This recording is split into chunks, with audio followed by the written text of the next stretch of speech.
చదవడమైనా సరే, నమాజ్ చదవడమైనా సరే, ఖురాన్ చదవడమైనా సరే, నమాజ్ చదవడమైనా సరే నెమ్మదిగా చదవండి, ఆగి ఆగి చదవండి.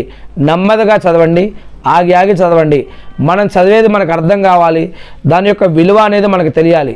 అప్పుడే మరి అల్లాహ్ పట్ల భయం, భక్తి, గౌరవం, ప్రేమ, మర్యాద ఇవన్నీ కలగలిపి ఈ యొక్క ఖురాన్ అయినా సరే, నమాజ్ అయినా సరే మెల్లగా చదవాలని చెప్పడం జరిగింది.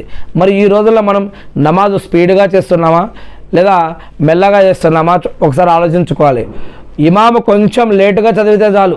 ఈరోజు ఇమాముని తిట్టేవారం లేదా ఇమాముని ఆ యొక్క మస్జిద్లో నుంచి, ఇమామత్ నుంచి తీసేసే వారం అయిపోతున్నాం ఈరోజు మనం.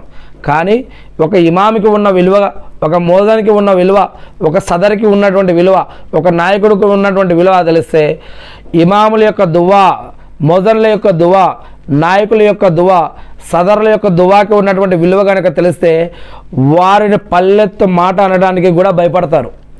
వారికి అల్లా వద్ద అంత విలువ ఉంది, అల్హమ్దులిల్లా. మరి అటువంటి ఇమాము మరి ఒక 2 నిమిషాలు, 3 నిమిషాలు, 5 నిమిషాలు ఒక గనక నమాజ్ లేటు కనుక చేపిస్తే ఈరోజు మనలో చాలామంది కోపమవుతూ ఉంటారు. అల్లాహు అక్బర్. మరి ఇది 60, కొంతమంది పుట్టినప్పుడు చనిపోతారు, కొంతమంది పిల్లలుగా ఉన్నప్పుడు, పెద్దలుగా ఉన్నప్పుడు, మధ్య వయసులో ముసలి వాళ్ళుగా, ఎవరు ఎప్పుడు ఏ క్షణం ఎప్పుడు ఎక్కడ ఎవరు చనిపోతారో తెలియదు.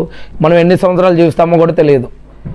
ఎడదిరిగి మళ్ళా మనందరం ప్రళయ దినం ఉంది, సమాధులు మనం సమాధిలో ఉన్న, కాలిపోయినా, నీళ్ళల్లో కలిసిపోయినా, చేపలు తిన్నా, జంతువులు తిన్నా, మట్టి తిన్నా, గాలిలో కలిసిపోయినా, ఎట్లా ఉన్నా సరే, భూమిలో పాతిపెట్టినా, ఎట్లా సరే అల్లాహ్ సుబ్హానహు వ తఆలా మొదటిసారి పుట్టించిన మానవుడిని నేను మళ్ళీ రెండవసారి లేపడం నాకు ఈజీ అని అల్లాహ్ సుబ్హానహు వ తఆలా ఖురాన్లో తెలియజేస్తూ ఉన్నాడు.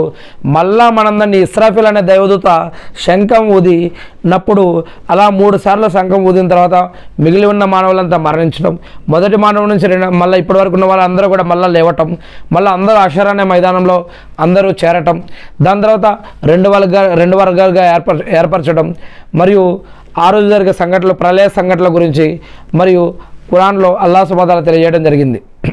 మరి ప్రార్థనకు ఉండేటటువంటి శక్తి కనుక చూసినట్లయితే కనుక ఫర్జ్ నమాజ్ తర్వాత చేసే ప్రార్థన కూడా స్వీకరించబడుతుంది అని, మరియు ఖతీబ్ అంటే జుమ్మా రోజు ఖతీబు ఇమాము మెంబర్పైకి ఎక్కి మళ్ళా తర్వాత మెంబర్పై నుంచి దిగి నమాజు అయ్యే వరకు ఎవరైతే అక్కడ కూర్చొని మనసులో దువా చేసుకుంటూ ఉంటారో, ప్రసంగాన్ని శ్రద్ధగా వింటూ ఉంటారో అటువంటి వారి దువాగా కూడా స్వీకరించబడుతుంది అని. మరియు జుమ్మా రోజు మరి ఒక ప్రత్యేకమైనటువంటి సమయం